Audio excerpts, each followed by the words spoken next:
There is an exegetical invitation I want to extend to you. I pray that you accept. You've been invited to fellowship with me this morning in the 9th chapter, the Gospel of St. Matthew.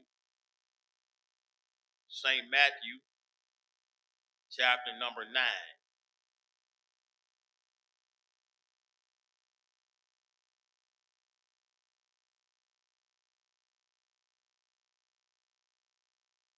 St. Matthew, chapter number 9. We want to go down to verse number 9. You Blake standing up.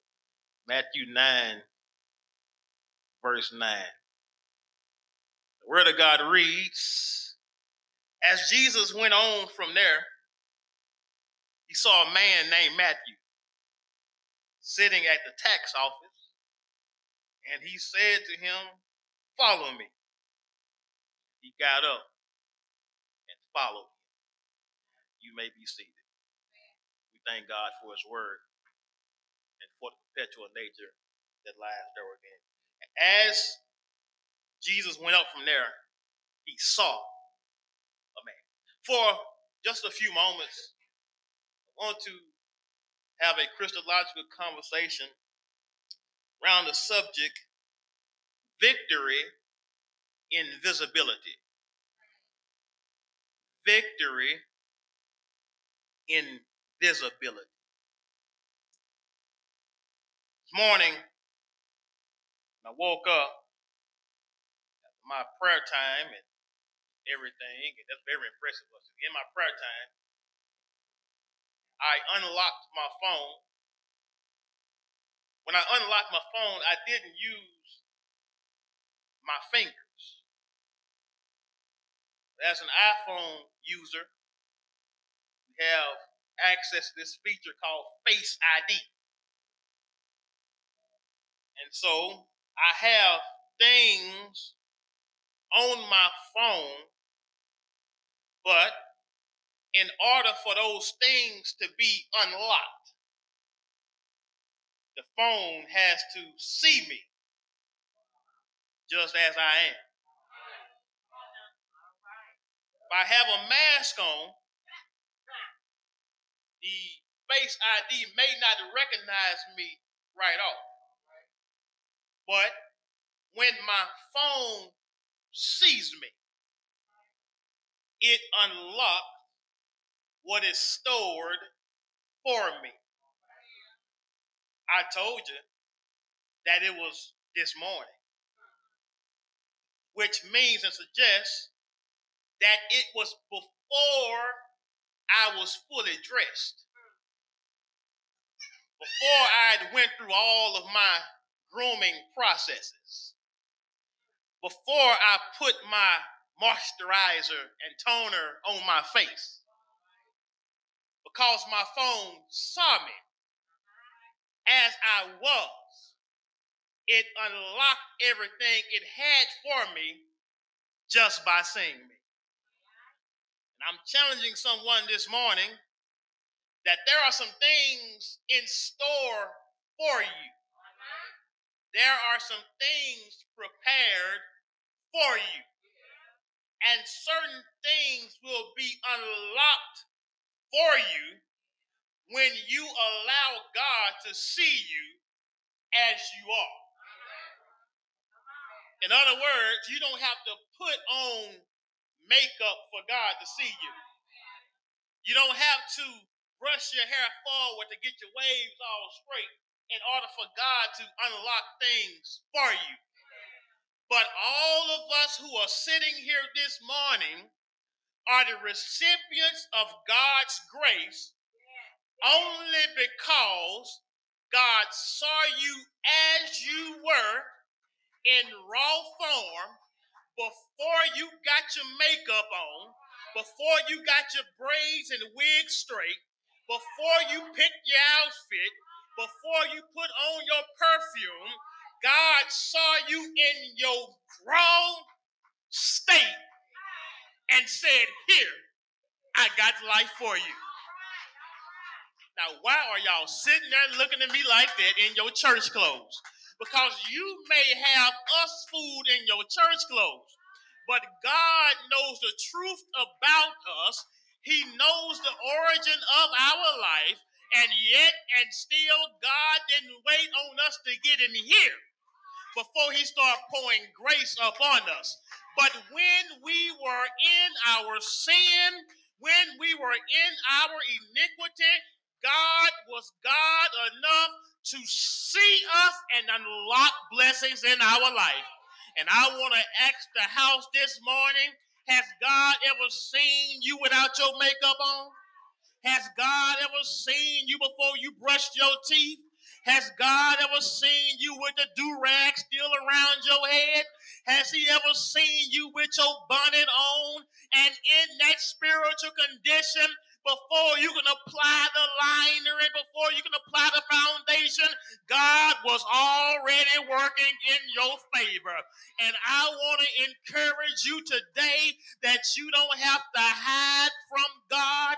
You don't have to try to pretend to God, but just as you are, let yourself be visible to God and watch how he changed your life. I came to serve somebody. Notice today that you serve a God who has 20/20 vision.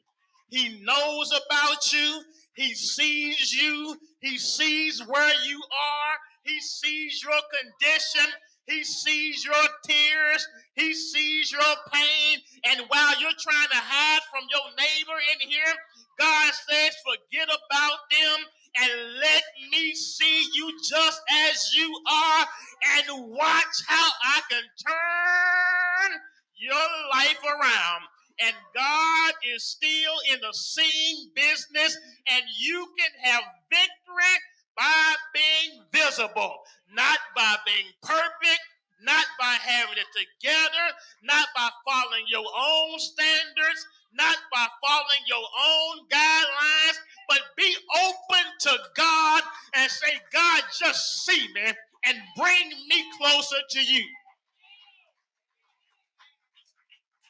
St. Matthew's Gospel in this Matthean text.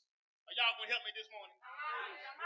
Chapter 9, Jesus is walking, sees a tax collector by the name of Matthew. A tax collector is the scum of scum. Because in this society, they were considered traitors or sellouts to their own people because they served the Roman government. And not only did they collect taxes, they overcharged the people and kept the overage for themselves. They were not allowed in a synagogue because they were considered the scum of the scum. They were people who were outcasts, the sinners of the sinners, the ugliest of the ugliest, and the evilest of the evilest. Jesus walked by a tax collector outside of the synagogue. He saw Matthew on his post while he was collecting taxes, while he was in his evil, while he was in his mess, while he was in his junk.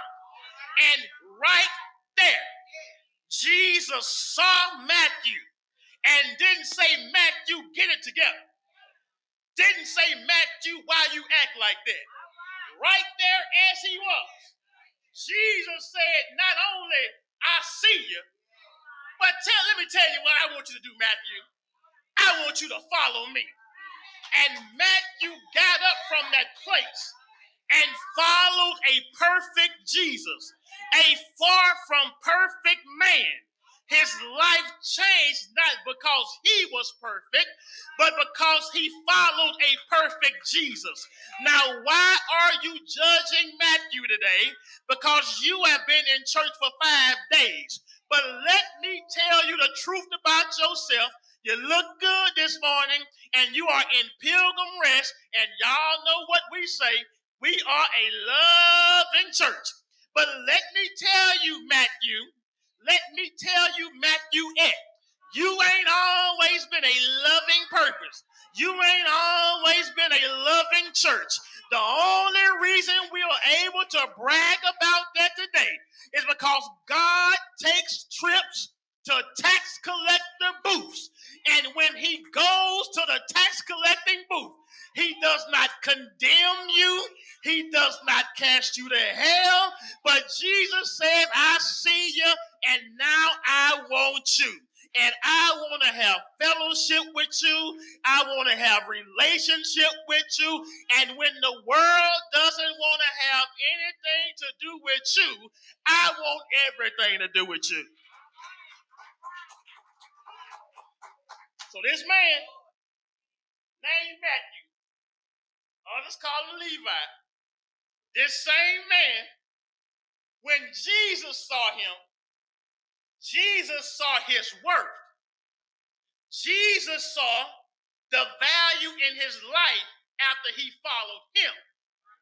So, therefore, child of God, what is stopping you from seeing yourself in the same condition that, yes, I have my problems, but if Jesus is in my life, and if he's forgotten about my past, if he's forgotten about my mistakes, if he's forgotten about my issues, who am I to still look at myself and others through my used to be days?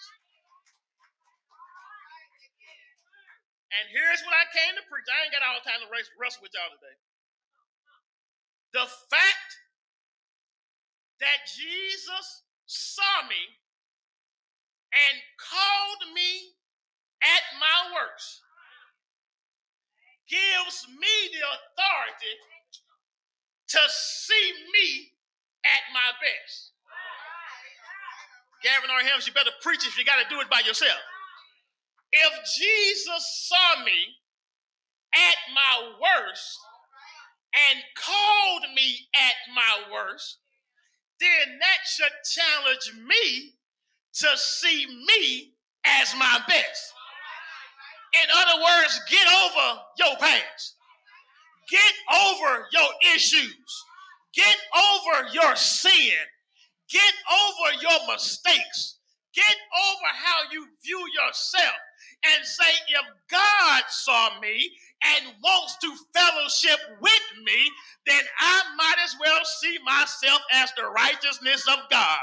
I might as well see myself as fearfully and marvelously made. And I don't care who thinks I'm arrogant. I don't care who thinks I'm uppity.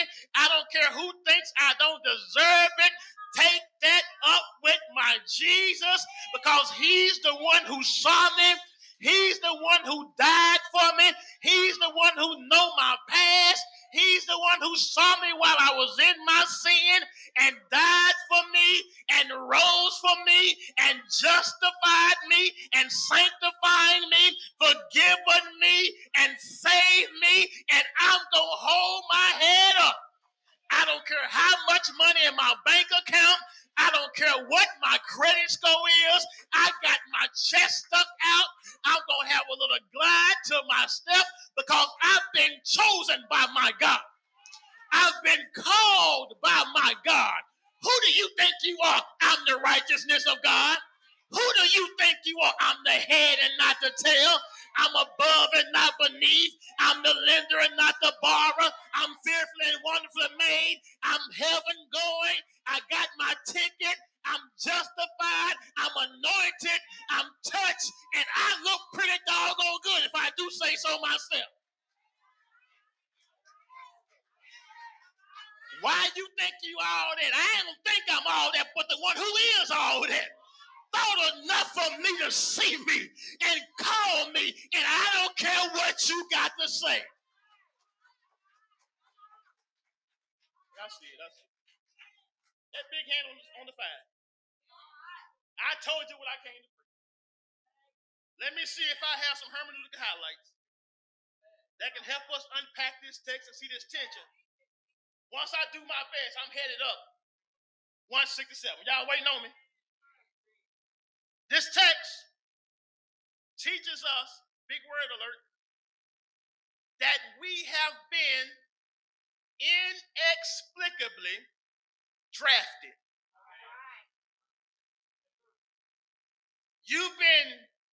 I've been inexplicably or unexplainably drafted.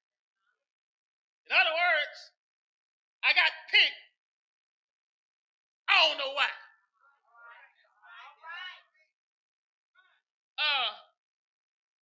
It's mighty funny that Jesus saw Matthew on the booth and not the synagogue.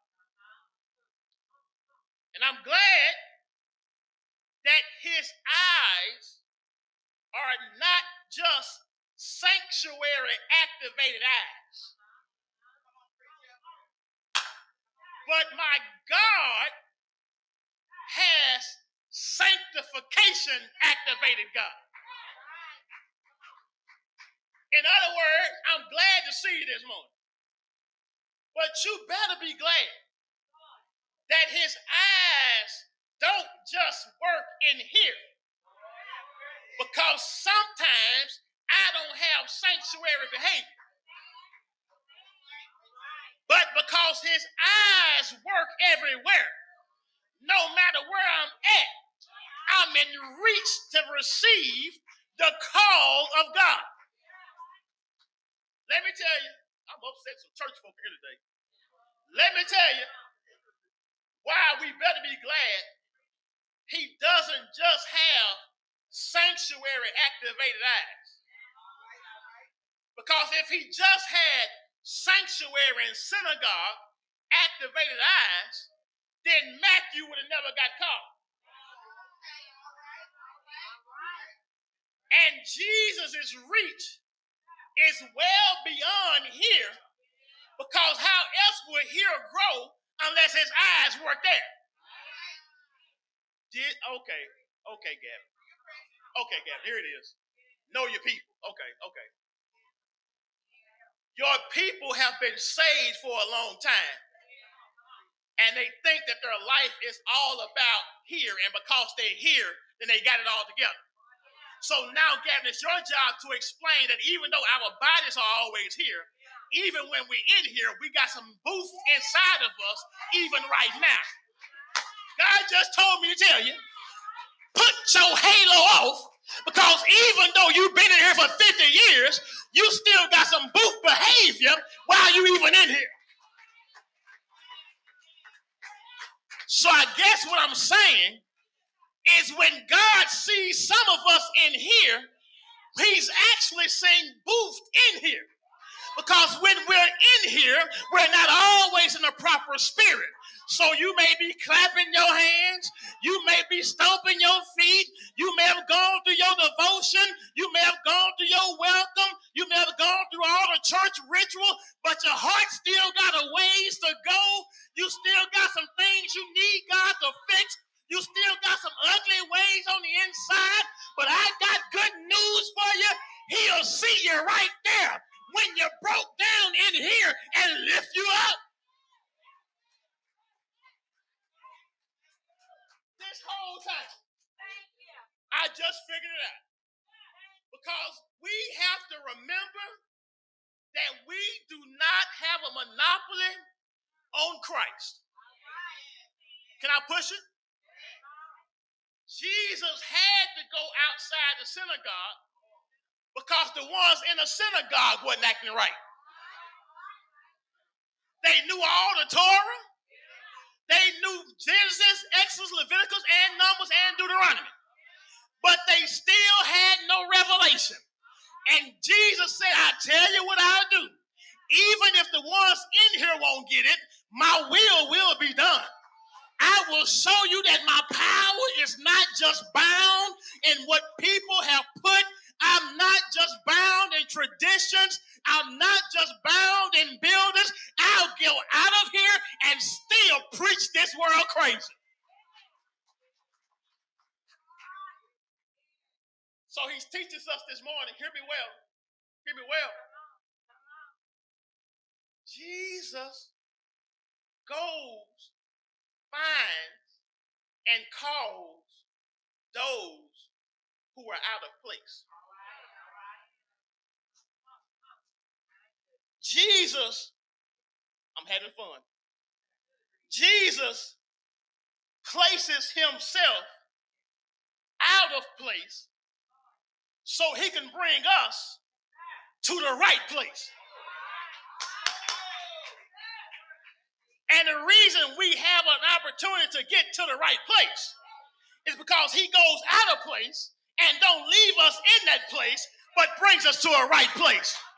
Can anybody testify today? I ain't quite there yet, but I'm in a better place today than I've ever been in my life. I have some hang-ups. I have some mess-ups, but I still know that my soul is secure because he went to the wrong place to bring me to a better place. Lord, help me help somebody this morning. Gavin, why would God give you this word in a church of people who for kind of a part are familiar with you and know you? Pilgrims, visitors, friends, y'all want to hear? Here's why. Matthew was called when he was not there yet. I should have got my hair cut this week. He called Matthew when he was not there yet. Don't raise your hand because I don't want you to accuse me of putting other people in your business.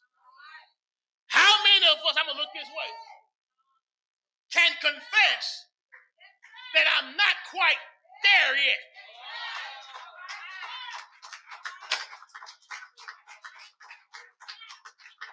Been teaching Sunday school for 70 years. I ain't there yet. I got 10 vacation Bible school skirts right now, but I'm still not there yet. I wrote one of the hymns in the National Baptist Hymn Book, but I'm not quite there yet. I taught Dr. Watts the song he need to learn, but I'm not quite there yet. I got every color choir robe that you can imagine, but I'm still not quite there yet. I know how to not just take those little Lord's Supper kits. I know how to make the bread, and I know how to crush the wine to make some real communion, but I'm still not quite there yet. And God teaches us today that not there yet is the place where you can be found. So stop thinking that you got to fool folks to make them believe that you got it there. God says your blessing can come when you are big and bold enough to say, I'm not there, but he going to take me there.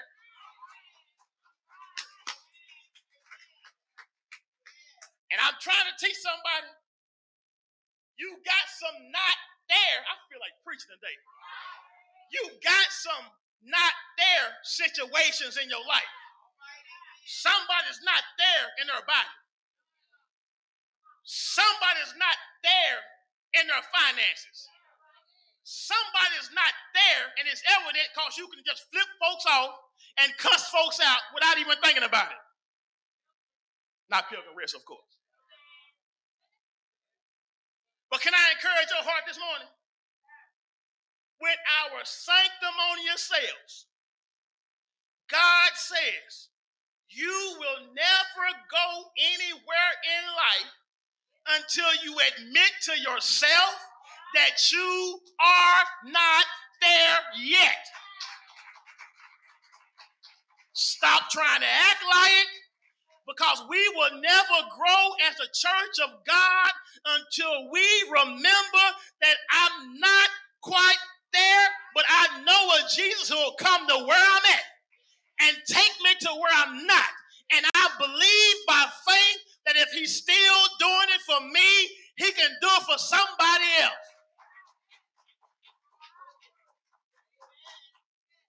Where are you going to go in life is not going to be based upon where you can go in life, but about where you can be visible. Y'all didn't get it. Let me unpack it for you. I sometimes, if I'm wasting time, I'll go look at stuff that either one, I can't afford, or two, I can afford it. I'm just not about to pay that.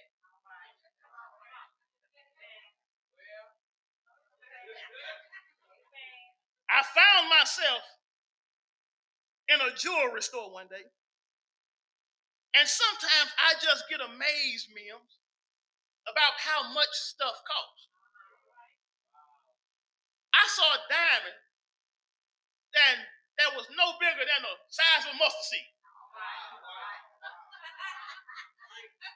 They had a price tag of big faith.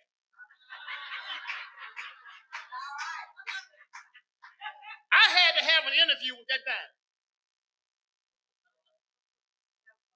Mr. Diamond, how did you get here and cost so much? I must confess, Mr. Diamond, you do look good sitting in this display case.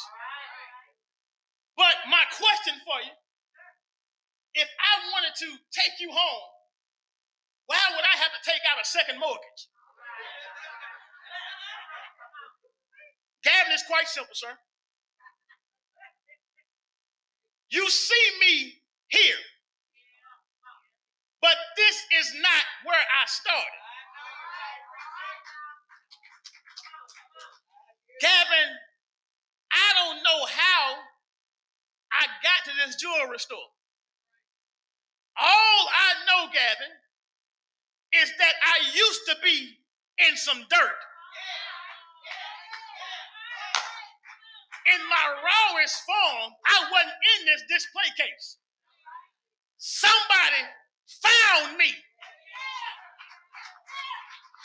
in the dirt. And when they found me in the dirt, they picked me up. They cleaned me. They cut me. They shined me and put me on display and then put a price tag on me. I say, how did the one who cleaned you, cut you, and shined you determine what price tag to put on you? Well, it's simple, Gavin. They valued me how they wanted to value me, not based upon the place and where they found me. Come here, who am I talking to? God says he's looking for some diamonds today. You got some dirt on you. You got some ugly on you, but your value is in how you can be found and not how you can go there by yourself. Is there anybody in here today who wants to pray to God and say, God, find me, cut me, shine me, put me on display, and give me a value that's what you see me and not as how I see myself? Don't you let nobody devalue you. Put your value based on the one who found you, who cut you, who cleaned you, who still got his hands on you now.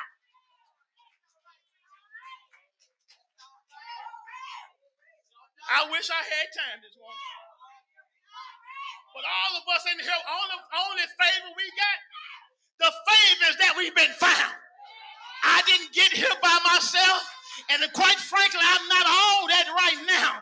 But God makes sure you see my shined up, and he don't see my dirt. God gave me this morning. This wasn't a part of where I really wanted to go.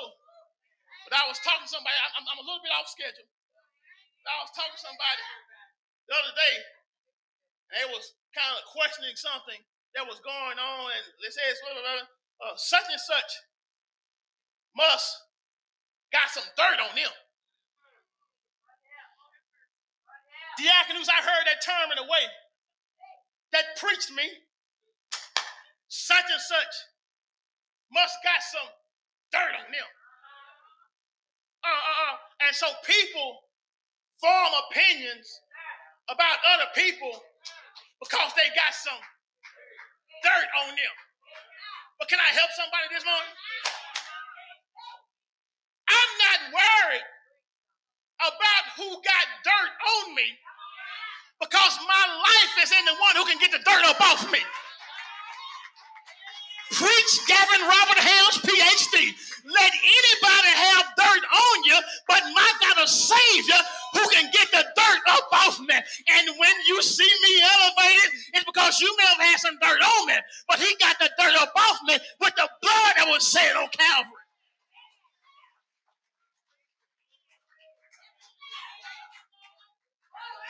I'm done. I'm about to preach my favorite part of the sermon. So I got to warn myself, because typically my favorite parts of the sermon are the parts y'all don't like. So I'm going to zone y'all out for about 10 minutes and see if I can have fun and get up 167. This text teaches us that we've been inexplicably drafted. I don't know why he picked me. He just picked me. But God is also giving us an illuminating designation. There you go, having fun again. An illuminating designation. In other words, a designation or a name that's illuminating. I read this morning, God didn't reveal to me late why Matthew's account was the one that just kept tickling my homiletical ear. But I had to investigate a little bit further. This record is found in all of these synoptic gospels. Can I teach for just a second? And you and I know, perhaps you don't, but you're about to know, that the synoptic gospels are Matthew, Mark, and Luke. This same account is in Mark chapter 2 and in Luke chapter 5. I read this story from Matthew chapter 9. Good job, class. Matthew does something different than his synoptic colleagues. If you read Mark and Luke call him Levi. Matthew calls him Matthew. That really bothered me because I got to dig into this and figure this out. Levi is actually a noble name because it derived from his godly lineage. From the tribe of Levi, perhaps we believe that he may have been named. Levi and Matthew, the same man, two different names. Levi, noble start, but somehow, someway he went off course and started collecting taxes. And all of us, and that's why I don't fuss at us, but I tell us to be careful about, we was raised right in church. When we grew up, no matter how long you clubbed that night, we was going to be up at Sunday morning, and it makes us sound like we're better than other people. But if you was in the club last night, even though you had a good start, somewhere, somehow, you too got off course. Y'all get mad at me every time I say stuff like that, so let me just move on. But Matthew is Matthew, same man. All right, so Matthew's name means gift of God.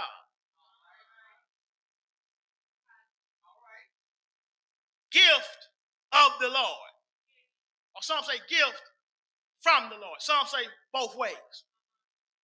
Did I mention to you that the Matthew that wrote this text is talking about is him?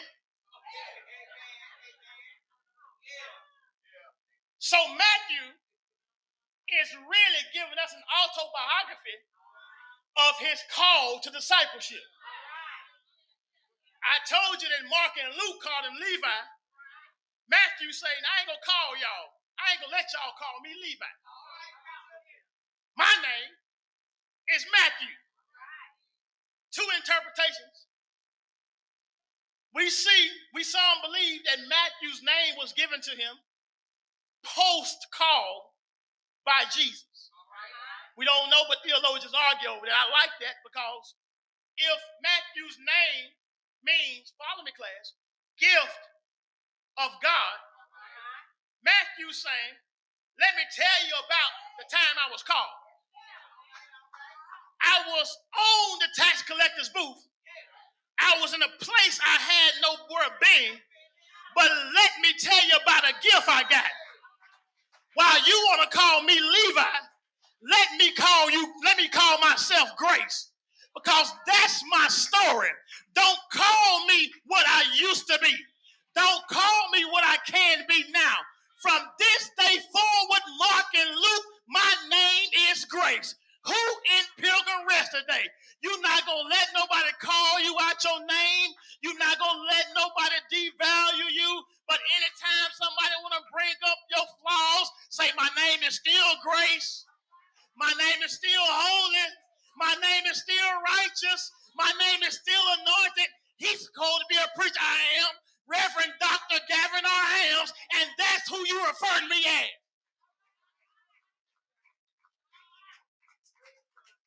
He's so arrogant, you gonna call me by my name? Because God gave me a name that's above my name that I got on earth, and I gotta see myself in what the God has done in my life. And when you walk out of this door, don't you let yourself or nobody else refer to you by your flaws. Say, I'm his child.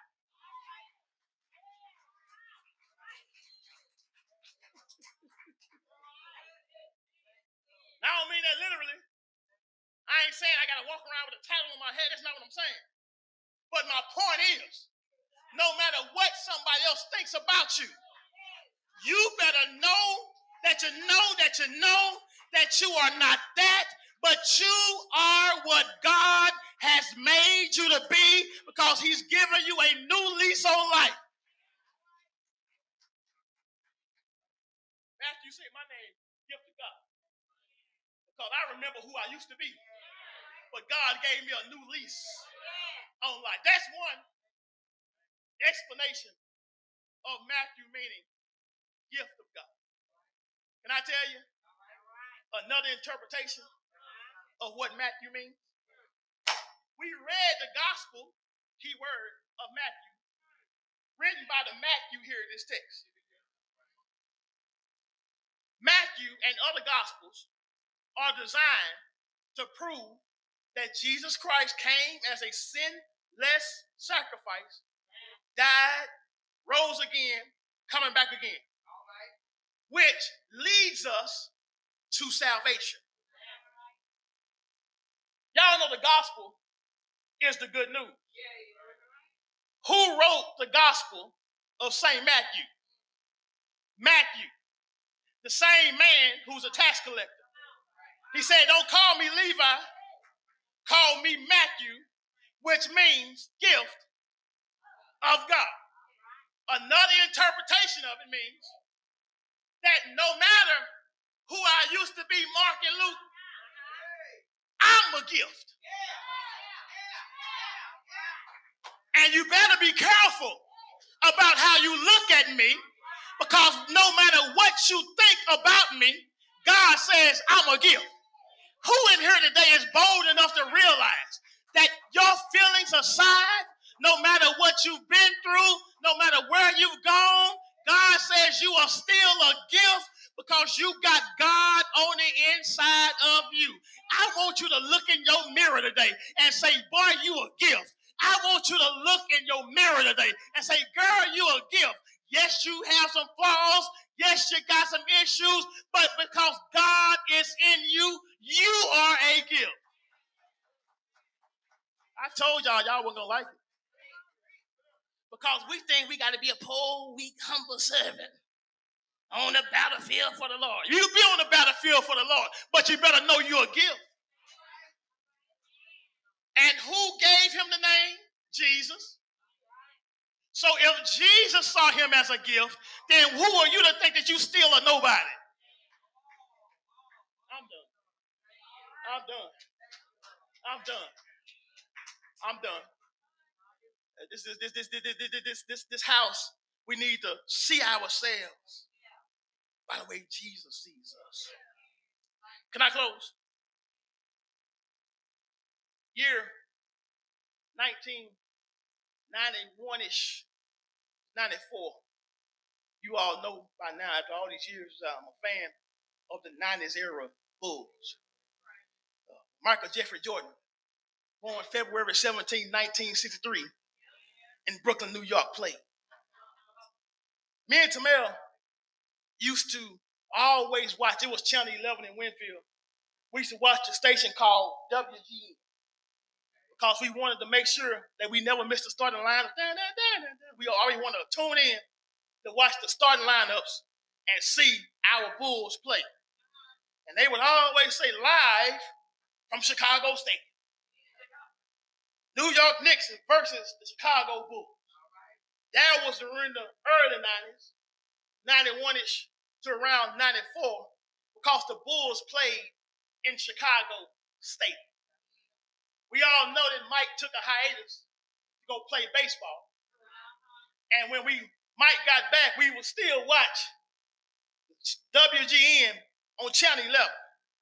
But something happened in 94 on WGN. They didn't just say live from Chicago Stadium. They said live from the United Center. Because in 94, they built a new stadium. And they built the stadium across the street, kind of in the same area. And they now call it the United Center. So little inquisitive Gavin asked his big brother, Tamel, why they don't call it Chicago Stadium no more? He said, well, it's the United Center now. I said, I know that, but why they call it the United Center? He said the reason they call it the United Center now is because United Airways paid, good night, for the building. And since United Airlines paid for the building, no matter what you want to call it, it's called based upon who paid for it.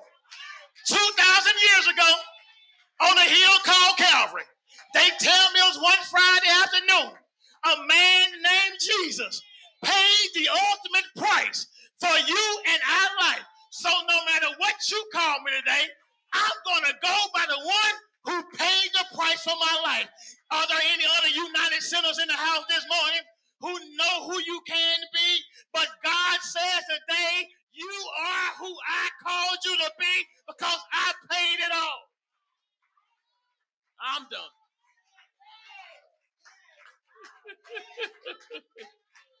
It's a simple concept. Whoever paid for it can call it whatever he or she wants to call it. And no matter how bad I want it to be Chicago Stadium, I can't call it that no more because somebody else paid for it. We offer Jesus to you this morning. I don't care what Mark and Luke call you. Mark and Luke ain't paid for you. But since Jesus paid it all, and all to him we owe, I'm going to know, God, what are you calling me for? Because that's what I'm going to go by. And here's the thing. The Chicago Stadium and the United Center right there in the same area just got a new name. Because somebody else paid the price. Come today.